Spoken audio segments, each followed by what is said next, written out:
order food in English when you're at a restaurant. In today's lesson, we'll teach you the essential phrases you need to feel confident when you're out eating. Hello and welcome back to English from A to Z. Welcome back.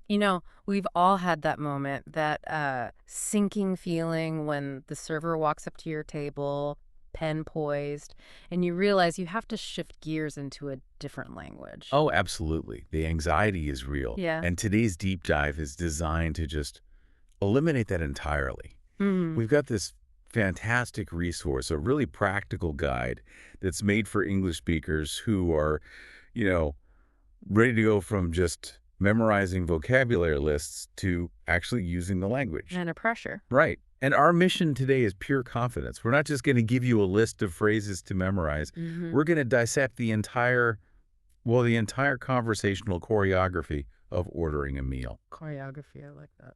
Because it is. We want you to understand not just what to say, but why you're saying it.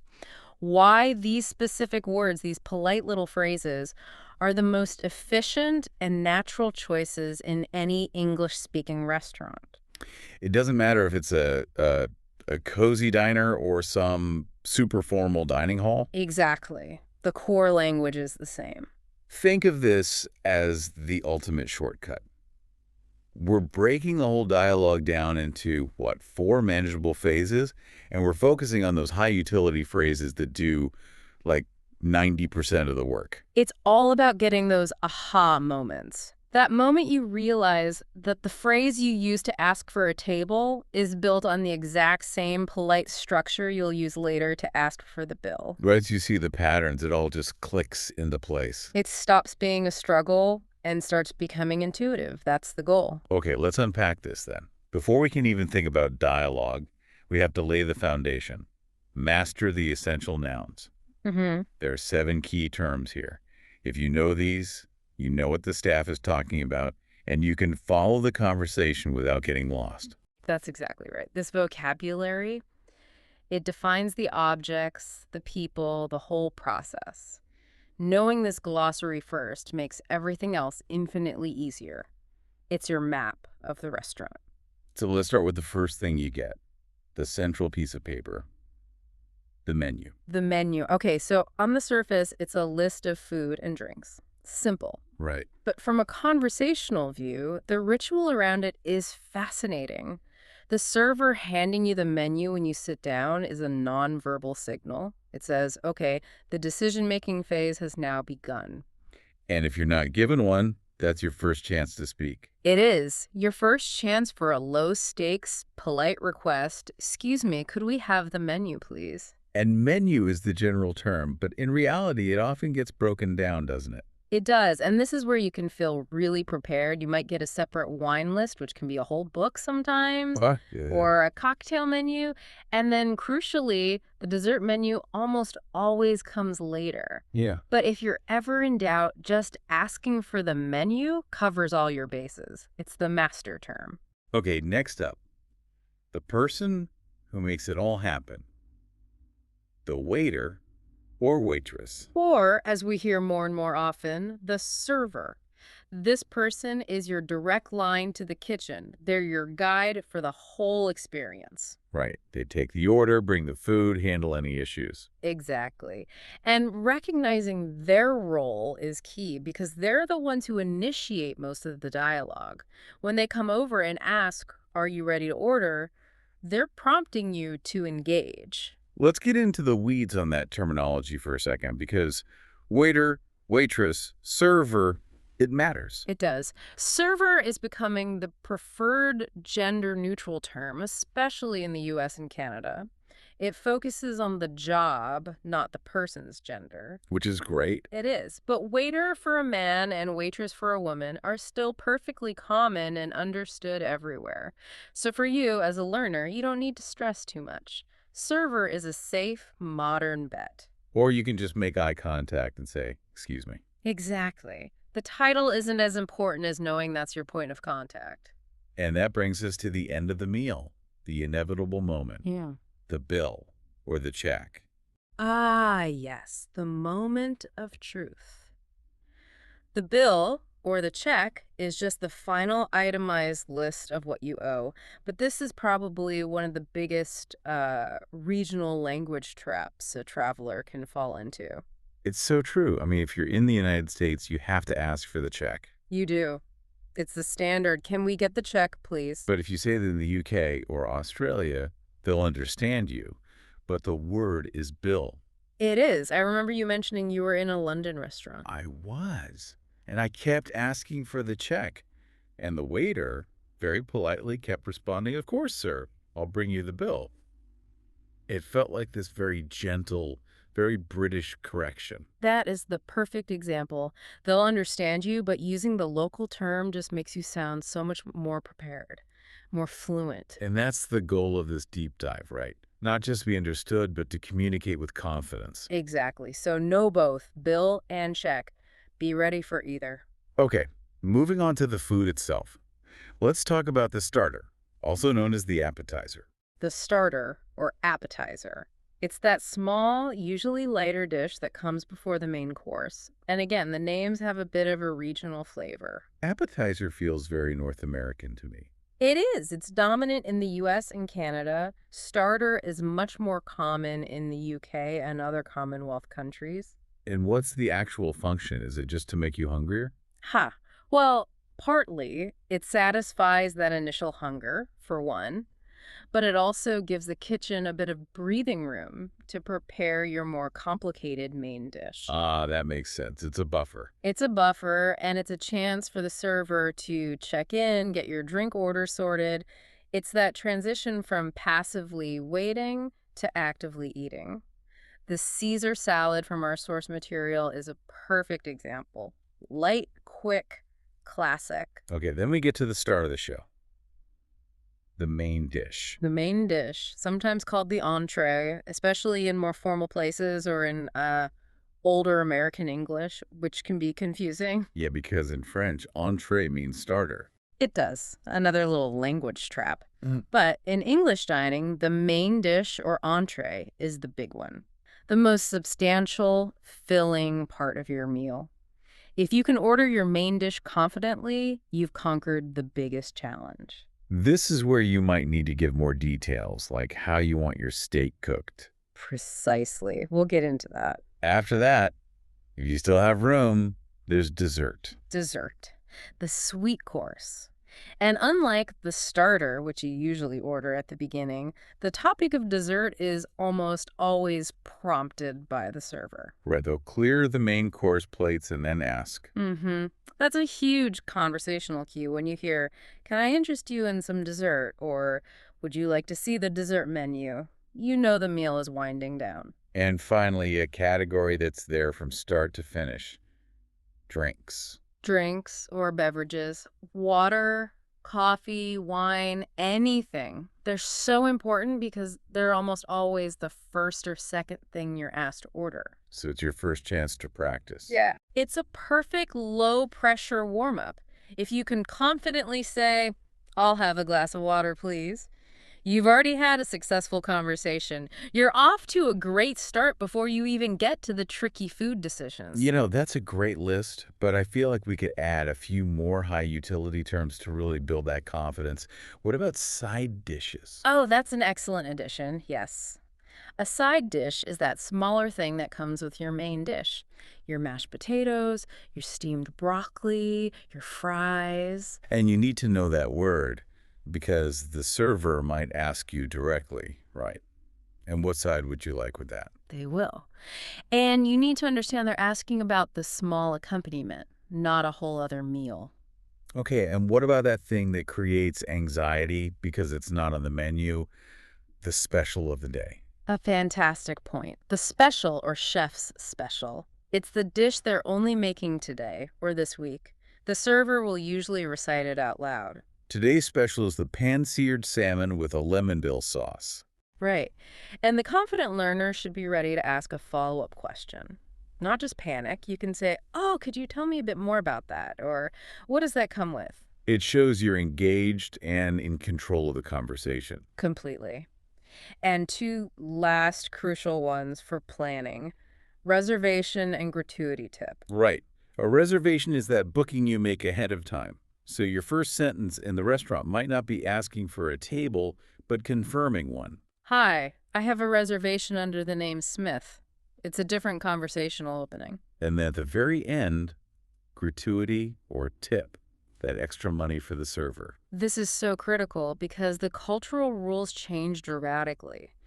In the US, a tip of 15 to 20% is standard, it's expected. It's a huge part of the server's income. Whereas in many parts of Europe or Asia, a service charge might already be included in the bill. Exactly. So knowing how to ask, is the gratuity included, is a sign of a really prepared, savvy diner. It can save you from either not tipping enough or tipping twice. Okay, I feel like we have a really robust foundation now. We have the vocabulary for the items, the people, and the process. Now we can see how they all fit together. All right, now that we have the building blocks, let's put them into motion. We're going to walk through the entire dialogue scene by scene. This is how you see the conversational flow in action. And we'll analyze the little cues along the way, the signals that move the conversation from one stage to the next. So scene 1, arrival and seating. You've just walked in the door. The customer says, "Hi, could I please have a table for 2?" And the waiter responds, "Sure, right this way. Here's the menu. I'll be back in a moment to take your drink order." Okay, let's just pause right there and dissect that customer's phrase, "Could I please have?" That is the gold standard of polite requests in English. It's beautiful. Why that structure specifically? Why could I please? Well, the modal verb could softens the whole thing. It turns it from a command into a question about possibility. And then you add please on top of that for reinforcement. It's just perfect. If you can nail that structure, you can ask for almost anything. And then the waiter's response is also full of information. "I'll be back in a moment to take your drink order." Yes. That's a conversational timeline. It's a huge cue for you, the learner. The waiter is telling you exactly what the next step is, drinks, and giving you a time frame. It reduces the pressure. You know you don't have to decide on your food yet. You can just focus on the drinks menu. I love that. Okay, moving to scene 2. Ordering drinks and the starter. The waiter comes back. The waiter will often combine the two requests. Something like, "Are we ready for some drinks and maybe an appetizer to start?" And the customer replies, "Yes, I'll start with a Caesar salad, please. And for drinks, I'll have a glass of water." And the waiter confirms, "Got the Caesar salad and a water. Excellent choice. I'll get those started for you." Okay, now we're starting to see the patterns. The customer uses that phrase, "I'll have," for both the food and the drink. That consistency is key. It builds your own confidence. You find a structure that works, and you stick with it. And what about the waiter's confirmation? "Got the Caesar salad." That word, got. It's a little colloquial, a little informal, but it's incredibly important. Got it, or got that, is a verbal signal that says, message received and understood, I am now taking action. It's reassurance. It lets you know your order is in the system. All right, on to the big one, scene 3. Ordering the main dish and handling complexity. This is where the real pressure can kick in. So the waiter might come back after your starter is done and ask, how was the salad?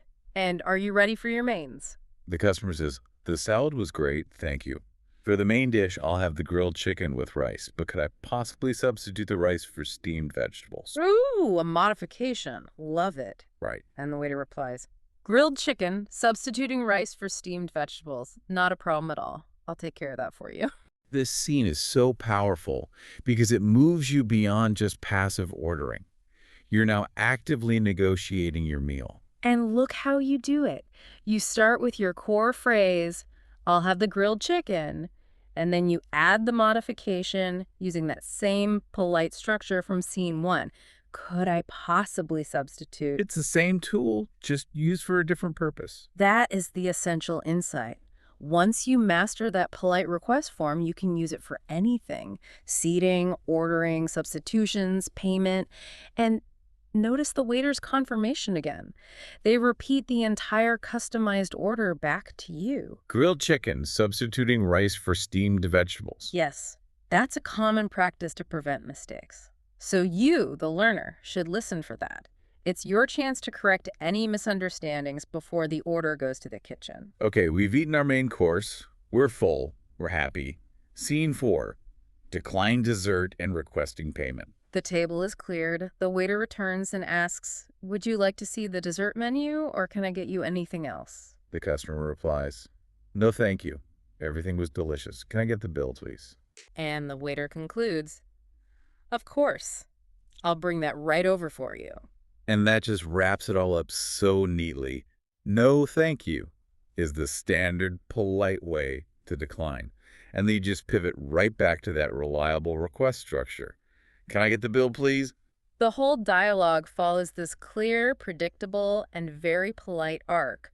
Once you understand these 4 scenes, you're prepared for the whole 90-minute movie. All right, this is where we do the real deep dive. We've seen the flow, now let's isolate the 4 most critical moments and understand the structure behind them, why these phrases work. Yes. This is what moves you from just repeating phrases to actually communicating with flexibility and confidence. Okay, let's start with phrase 1, asking for a table. We saw a couple of great options. The 2 main ones are, "A table for 2, please," or "Can I get a table for 2?" Let's break down the first one. A table for 2, please. To me, that feels very efficient. It's highly efficient. It's almost like linguistic shorthand. You're stating the object, the quantity, and the politeness marker. Done.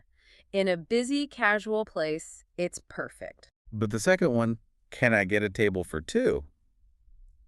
Feels a little different. It's more versatile, and that's because it introduces the power of the auxiliary verb.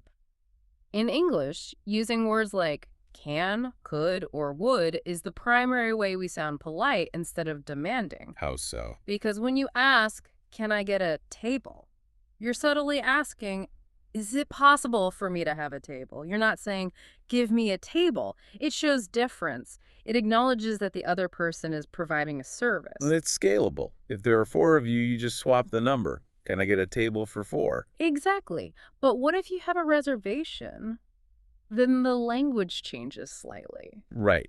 You're not asking for permission anymore. You're stating a fact. Yeah. You'd say, "Hi, I have a reservation for 4 under the name Johnson." You're confirming something that already exists. It's a subtle but important difference in status. Okay, let's move to the absolute heart of the matter. Yeah. Phrase 2. Ordering food, the power of I'll have. This is the one to nail down. The standard options are, "I'll have the soup, please," or "I'd like the soup, please." But we really need to focus on why "I'll have" is so incredibly common and effective. So I'll have is the contraction of I will have. Why is that future tense verb will so powerful here? Because will in English conveys immediate firm intention. It's a decision being made in the moment. When you say, "I'll have the soup," you're communicating, "My decision process is over. This is my final choice." You can now proceed with the order. It's clear, it's decisive, it's quick. Exactly. It removes all ambiguity. So what about the nuance of I'd like, which is short for I would like? "I'd like" is wonderful. It's just as polite, maybe even a little softer. The conditional verb would can make it feel a bit more formal or tentative. If you're in a very fancy restaurant, "I'd like the lobster, please," might feel a touch more refined. But I'm going to challenge that a little. For a learner, isn't it better to just stick to one and master it? I worry that giving them 2 options might create hesitation in the moment. That's a fantastic point, and you're right. So here's the key takeaway. "I'll have" is universally perfect, from a food truck to a 5-star restaurant. Use it for confidence and speed. Oh, well. Know that "I'd like" is an equally good, slightly softer alternative. But if you're feeling pressure, just default to "I'll have." You can't go wrong. Now, the big one. Why can't a learner just say, I want the burger? Ah, the classic pitfall. Grammatically, it's fine, but in a service context in English, "I want" sounds demanding. It can even sound rude, like a child's command. Yeah, it feels a bit blunt. It lacks that soft, respectful framing of "I'll have" or "I'd like." It doesn't acknowledge the service relationship. So, rule number one, avoid "I want" always. Let's use this structure for more complex things now, modifications and allergies. This is where the "I'll have" structure really shines. You state your core order and then you just add the change. For a substitution, you might say, "I'll have the steak, but could I get a baked potato instead of the fries?" And for removing something. You'd say, "I'll have the chicken sandwich, and could you please hold the mayonnaise?" To hold something means to leave it off. And what about something really serious, like an allergy? Okay, for an allergy, you need to be even clearer and more direct. You state the order, then you flag the health concern immediately. "I'll have the seafood pasta, and I need to let you know that I have a severe nut allergy. Could you please ensure the kitchen is aware of that?" And notice how you instinctively went back to that "could you please" structure for the serious part of the request. Exactly. When it's about health and safety, you use your strongest, clearest, most polite request language to make sure the message is taken seriously. Okay, now for phrase 3, ordering drinks. This should be easier. Much easier. The learning curve really flattens here because the structure is identical. It's just, "I'll have a drink, please." I'll have a glass of water, I'll have a coffee. "I'll have the house red wine." The only thing you need to focus on is using the right little article, like a or the "I'll have a beer" if it's a general request, or "I'll have the IPA on tap" if it's a specific one. Let's have some fun with regional differences here. Soft drinks. In the US, I'd ask for a soda. Right. And you'd be understood. But in some parts of the U.S. Midwest, they call it a pop. Yeah. And in the UK, if I ask for soda, You might just get plain soda water. They would call it a fizzy drink. So for the learner, the safest bet is to just be specific. Don't say soda. Say, "I'll have a Coca-Cola, please." No room for error. great tip. Okay, last one. Phrase 4, asking for the bill check. We're back to our polite request structure. The two champions are, "Can I get the bill, please?" or "Could I have the check, please?" Let's really break down why those little auxiliary verbs can, could, would are like service superpowers. They really are. They sit at the very beginning of the question, and they instantly signal a polite request, not a command. So can is about possibility. Is it possible for me to get the bill? It's standard, friendly, and very common. And could? Could is technically the past tense of can, but here we use it to be a little more formal, a little more deferential. It sounds marginally more polite. So if our learner masters that basic pattern auxiliary verb plus I plus action plus object plus please, they're basically set for any service situation, right?